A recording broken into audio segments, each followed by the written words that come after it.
Pour it on. All right. Hey, Councillor, how you doing? I'm good, Sean. How's the family doing? Everybody's doing well. And you? Good. Yes. Yeah. We're missing our kids. You know, I've said before, we have Justin out in Vancouver, Right. and Jordan's in Quebec City, and Carolyn's in Ottawa. And you know, I hear lots of my friends talk about, you know, having people, their families, they get to see their grandkids and their families and within their bubbles. Mm-hmm. And you know, please be grateful that you can do that, because it's been months since we've seen ours. And you know, we do FaceTime. We do this kind of thing 2-3 times a week. You know, we cook dinners, and I'll have the laptop set up, and we'll be kind of conversing back and forth, but it's not the same as being in person. But thanks for asking. Good excuse for a vacation in the spring, hopefully, maybe the summer. Oh, Lord, I can't wait. I truly can't wait. All right, let's dive into the Facebook questions. So first off, the ice skating loop at Memorial Park, will that be open this year? So right now we are in a red control zone category, which has a great deal of restrictions around it, as we all know. That goes until the 23rd of December. So we're not really going to know until the 23rd of December, you know, or unless we're put into a lockdown situation. I'm very concerned about our numbers. Our numbers are going in the wrong direction, and you know, they need to start coming down. So I'm hoping that the province doesn't put us into lockdown. Lord knows our businesses, that would be just, I think, a heartbreak for a lot of them. So to come back and answer your question, I'm not so sure whether the ice loop will be open, and that would also apply to the artificial skating rink at Freelton. And there is one in Dundas as well. So, you know, it is hard to say. As it is now, we would need to control the number of people that go on the ice, and that would be up to staff. We'd have to have a staff person there telling people that you can only skate for an hour. You know, we can only have 10, 15 to 20 people on the ice at a time. So stay tuned. I hope to have good news as we get closer to Christmas. I'm really hoping to have it open for Christmas. But again, we need to have sub-zero weather.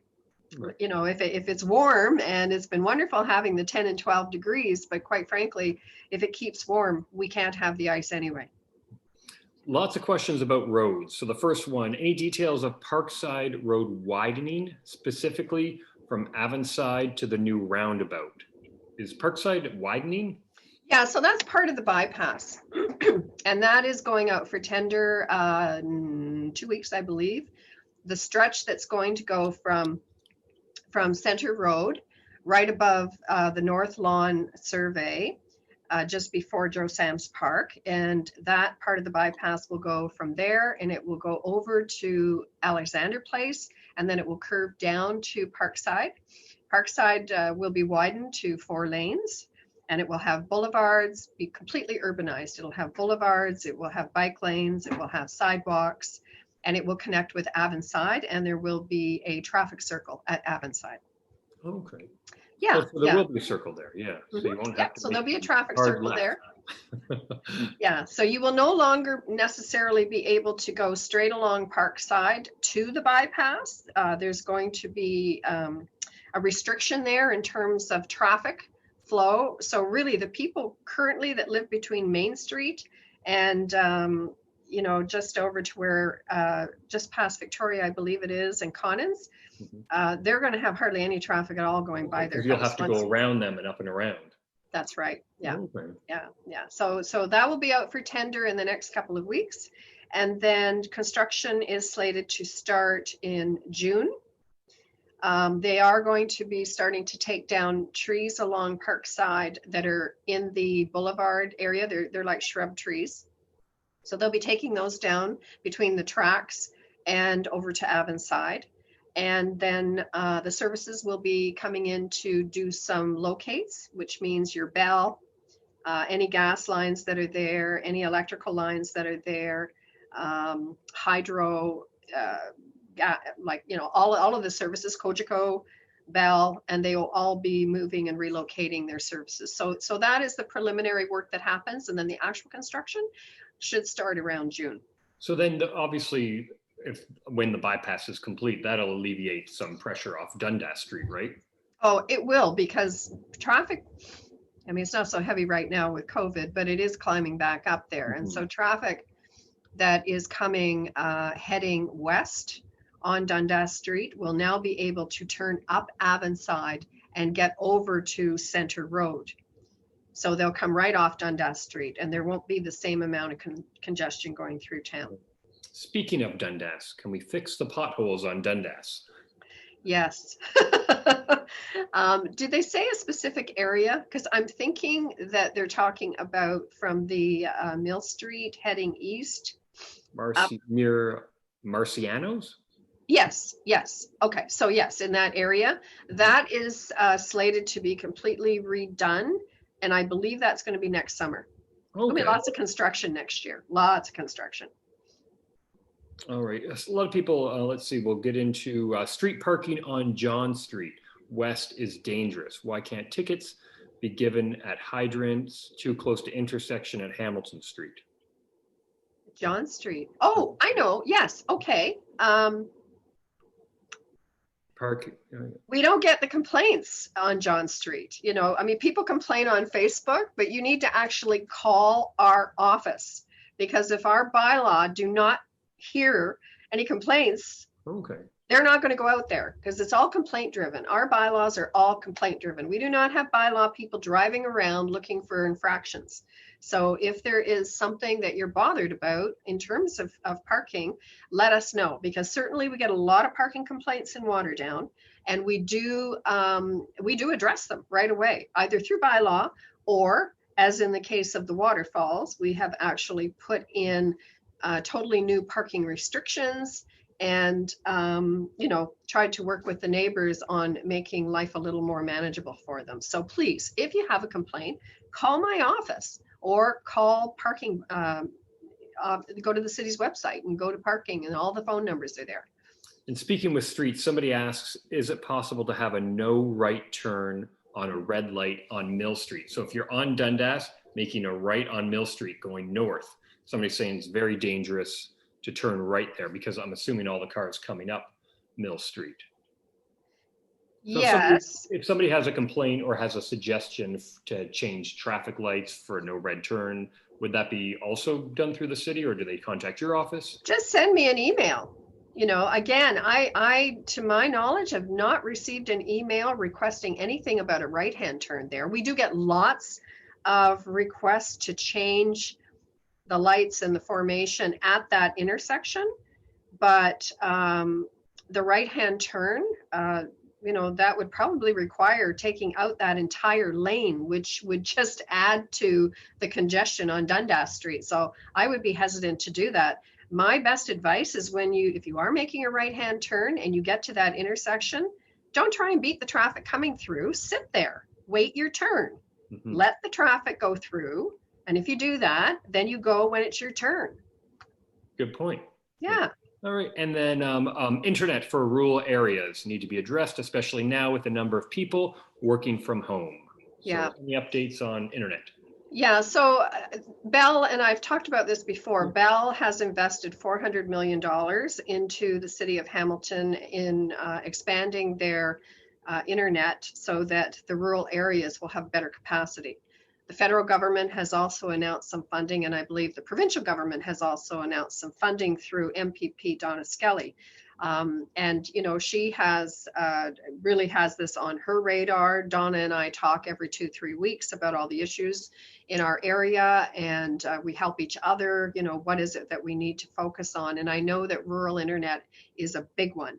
The challenge is not just having people working at home, but when you've got students who are doing online learning at home.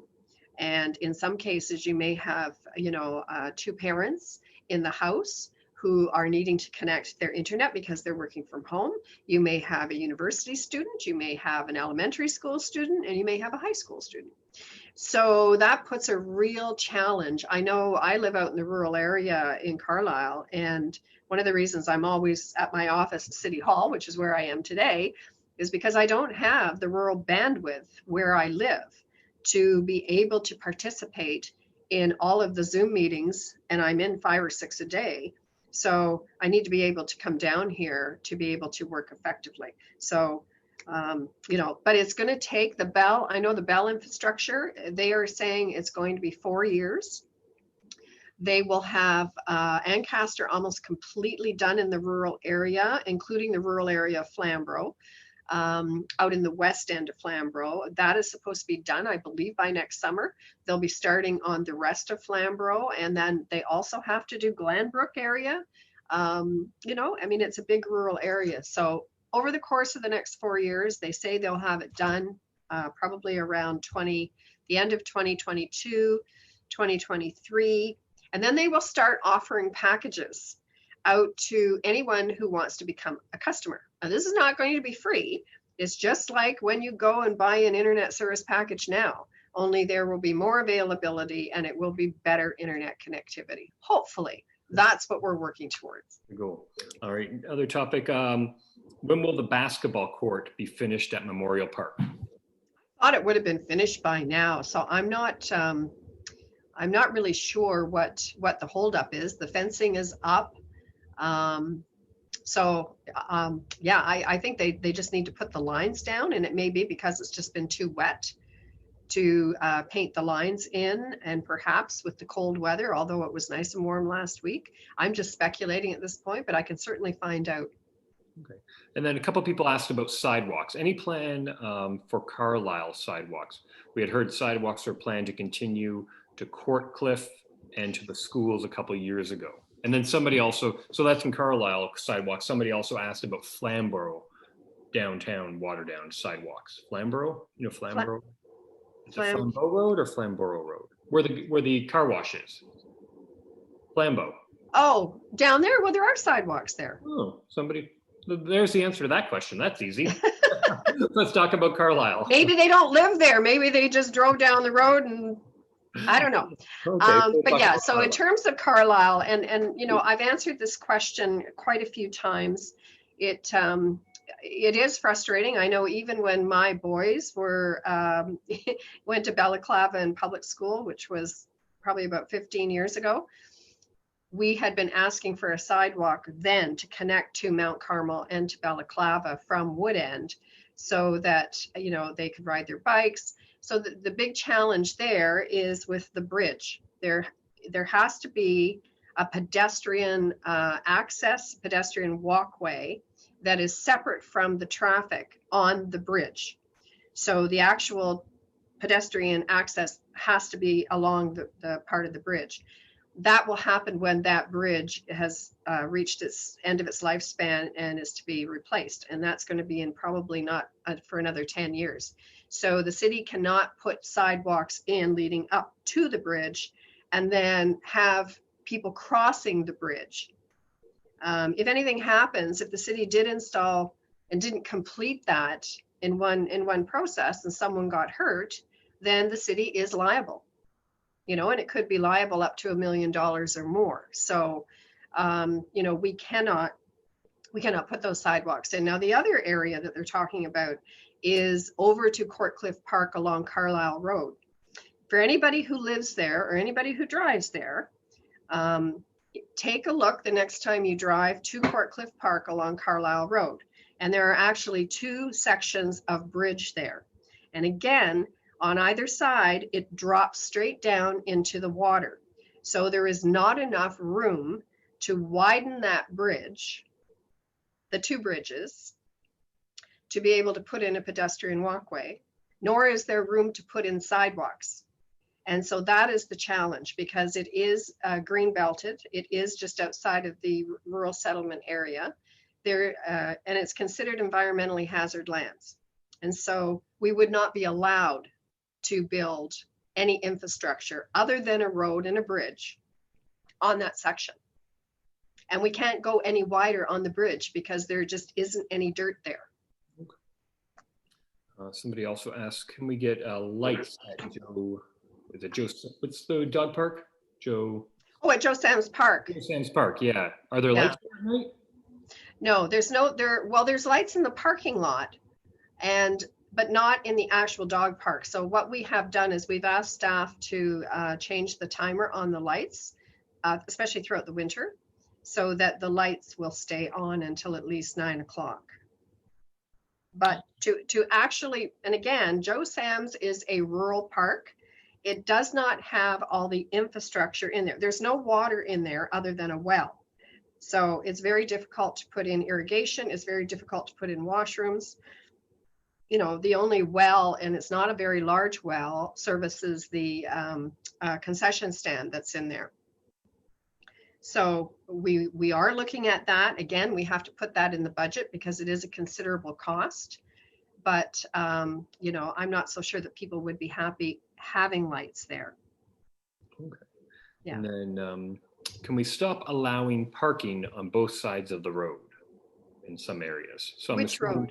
Probably, she just said both sides of the road. She didn't say what road. I'm assuming probably like newer developments where you have both parking on both sides, like in the Spring Creek area near the water tower. Right. Yes. Yeah. And you know, I mean, at first blush, that seems like that would be a good idea. But as soon as you take parking off of both sides, or even put parking only on one side, you are creating a wide open road, and you will get speeding. And then people will want speed humps.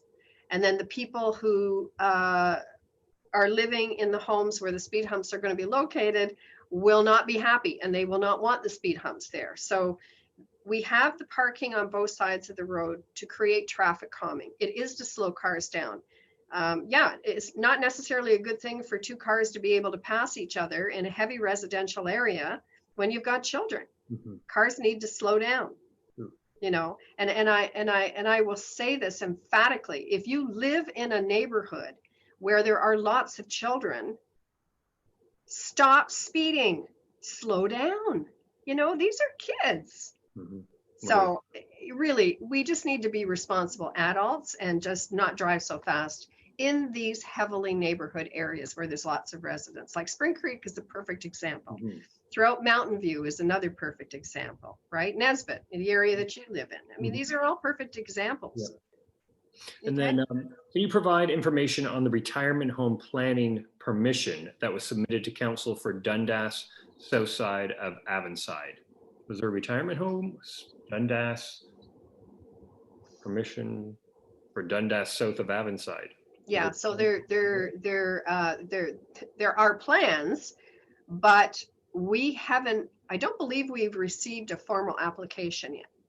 Oh, okay. And that's really up to the developer to come in. There's been plans to have a retirement center there, or I should say development there for quite some time. But it has changed a couple of times. I believe now it is back to being a retirement and a long-term care facility that is going in there. And that's right across from Evans, okay. Evans Side Road in that area.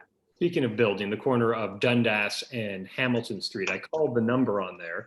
Condos coming, 6 condos, retail. I'm like, okay, when are they coming? They're like, oh, we have to submit our building permits. So they own the land, but nothing has been submitted there, like you were saying last time. Well, exactly.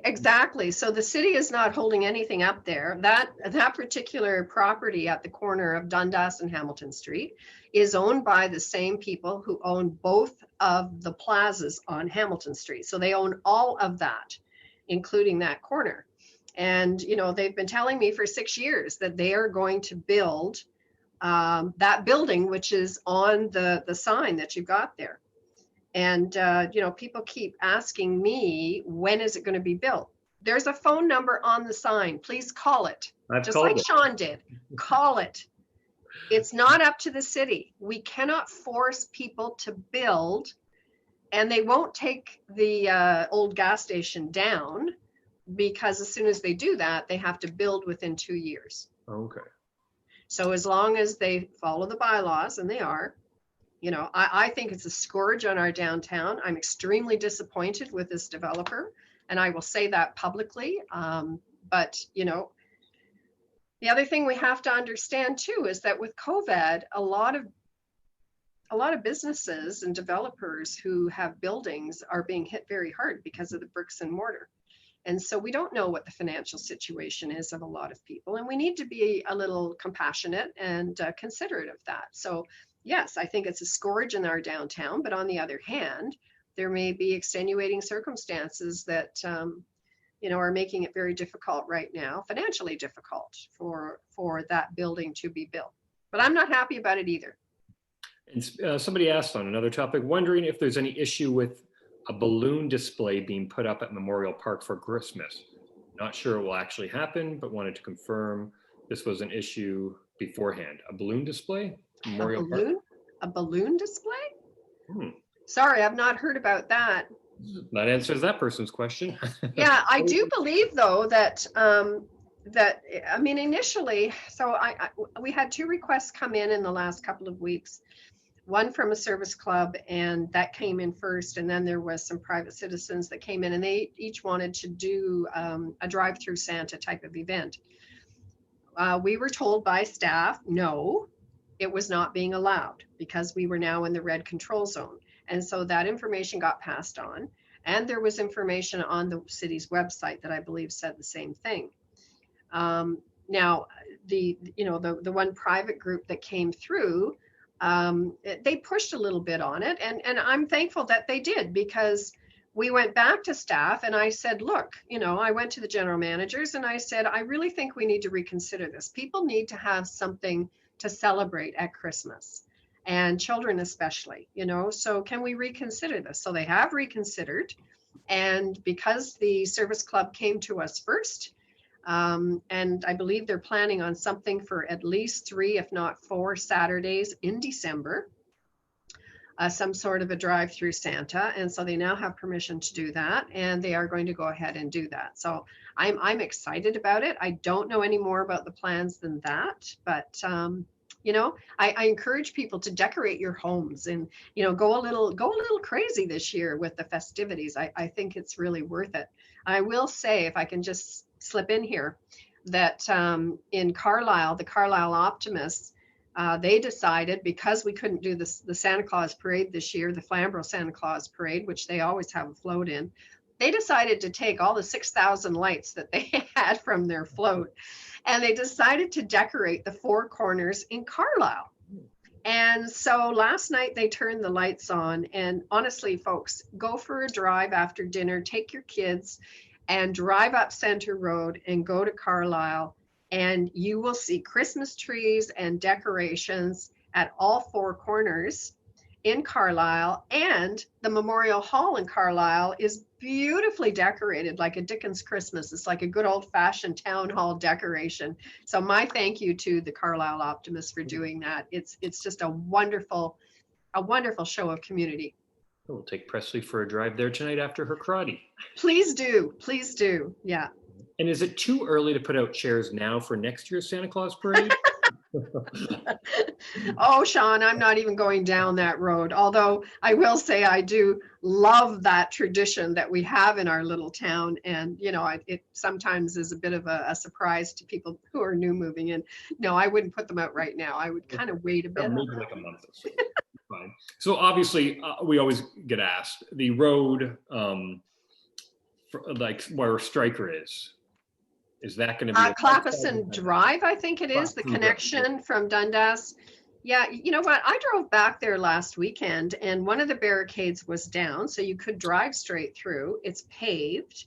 The lines haven't been put on it yet, but I don't honestly know what the holdup is. I talked to the developer. They were working on getting ministry approval. I thought they had that.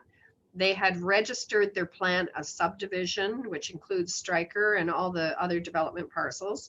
They had registered that with the land registry in Toronto, and they were waiting for the certification to be sent to the city. And then the city could give them permission to open the road. I don't know where that is. It's still not open, and I don't understand. Because, really, we need that road open badly. And anything else you want to chat about? Yeah, I've got a few things here, actually. I want to talk about the newest project that my office is working on with Flamborough Archives, Flamborough Heritage Society, the Waterdown BIA, our heritage staff, and my office. We are going to put a series of heritage plaques together to reflect the history and the heritage of our Waterdown Flamborough community. There is one currently for the Vimy Oak tree that's in front of the Waterdown Legion, if you want to get an idea of what the plaque is going to look like. It's going to be done over the period of the next 2 years. Now, I think my staff brought to my attention that somebody had posted, 2 years to install plaques. That's disgusting. Well, it's not 2 years to install plaques. There has to be the research done. We have to get the photos. There has to be, excuse me, verification that the information that's going to be on those plaques is accurate.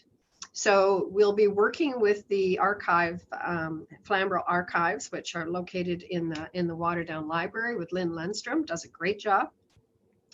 And we will be rolling these plaques out. So these plaques, they're quite large. They're like 2-3 feet dimension, and they're mounted on a post, which is then put in poured concrete. And we'll have about 10 to 12 of them around Waterdown and in Carlisle. And we're also looking at other areas to put them in. I was able to secure a nice chunk of money over the next 2 years. So I'm very excited about that, because if we can, if we can put one at Memorial Hall in Waterdown, one at Memorial Park in Waterdown, put one on Mill Street, right at the corner where the American House is, Grindstone Falls, there's so many areas up in Carlisle at the Memorial Hall up there, etc. Then we could perhaps look at having a heritage walk, which is, a great event so that people can come into our community, not now during COVID, but once we've all gotten past that, hopefully in the next 2 years, to really help raise money for our heritage societies and have people walk around town and go into the stores. And so bring people into the community that can then go shopping and support all of our merchants in town. So that's one thing that that's new, and we are just starting that in January. So I'm very, very excited about that. The other thing I want to bring to everyone's attention is it's a new career support conference that we're doing for high school girls in Flamborough and really right across the city. It's called Be Brave and Bloom. And it's in partnership with Healthy Youth Network, which is a charity started by Penny Deeth, our very own Penny Deeth. And it really is, there's a website open, and it really is working with young people and young girls. And it's a mentoring, it's helping, determine what you want to be when you grow up, what kind of career do you want to go into. And so this particular day is going to be Saturday, February the 6th. So please write that down if you're a parent. Saturday, February the 6th, it'll be from 10 a.m. to 3 p.m. It's a virtual conference, and it is free. There's no charge. You will have access to professional role models and career educators, resources. It'll promote self-esteem and good health so that young people learn how to live their dreams, and it will help them be brave and bloom. They'll learn how to create and achieve goals. They'll learn how to rise above obstacles and balance their stress and enjoy different activities. And so, I'm going to be promoting that more in my e-news. And if you don't get my e-news, please go to Judi with an I, Partridge.ca, my website, and there's more information there. Yeah, so it's great. And it's in partnership with Healthy Youth Network and Seroptimus, which is a women's service club. And Barb McCoy, and Barb is just absolutely wonderful. And we are working very closely with the students at Waterdown High School. And so they have been participating in the whole development of this career day, which is even better because the young people are part of making sure that we have all the right things there for young people. I want to put a caution out there to holiday shoppers. I know there's a lot of traditions out there. We have them ourselves where, we get together, we go shopping, we go for lunch, we go for dinner, and we just can't do that this year. So shop online. Please support our local vendors. Please support our merchants, whether it's restaurants. If you can do takeout, and I'm not suggesting it has to be dinner, go in and get a bowl of soup to go, that kind of thing. It's very, very easy to do, and it means the world to the merchants in our community. So I encourage you to stay local, And there was one other thing I wanted to touch on here. Oh, the radon gas. So, again, you can go to my website, judipartridge.ca, to learn out more about it. But radon gas is a new program that we had just passed through council, that any new builds will now have to have radon gas detectors built into the construction of the new home. It's a colorless and odorless and tasteless gas, and it's formed naturally through the radioactive breakdown in the soil and in all the materials that are used in building a home or building a building. And so we've approved this radon testing, and I want to thank a couple of residents who have been championing this for the last couple of years, and one of them is Bob Graham. And thank you, Bob. You've been terrific about this. We'd like to get the schools tested. I think it's a really important thing. So I know that Bob is continuing to work on that, as is our trustee Penny Deeth. So I think that is about it. Oh, no, one more. Okay. Today, I'm so excited.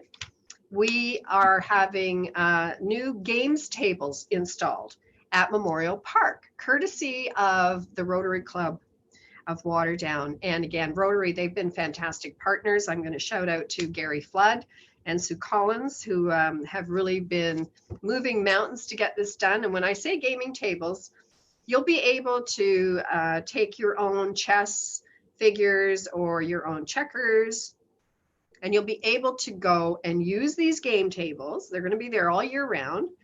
And you'll be able to, play your games and watch your children in the splash pad or on the climbers, or even at the ice rink. So if we can get it open this year, right, you'll be able to sit at these games tables. And again, this is donated by the Rotary Club. I'm just, so thrilled at the partnership that we have with them. And I think that's it. That's exciting. Well, thank you very much for your time. Well, thank you, Sean. And again, I really appreciate you taking the time to do all this. I don't think it's too early to say have a Merry Christmas to everyone out there. I really appreciate folks sending information in, to my office. And if you have anything at all that you need help with, Christine and Veronica and myself are here to help you. So please do keep in touch with us. Okay. Excellent. Merry Christmas to you too. Thank you, Sean. Bye. Bye.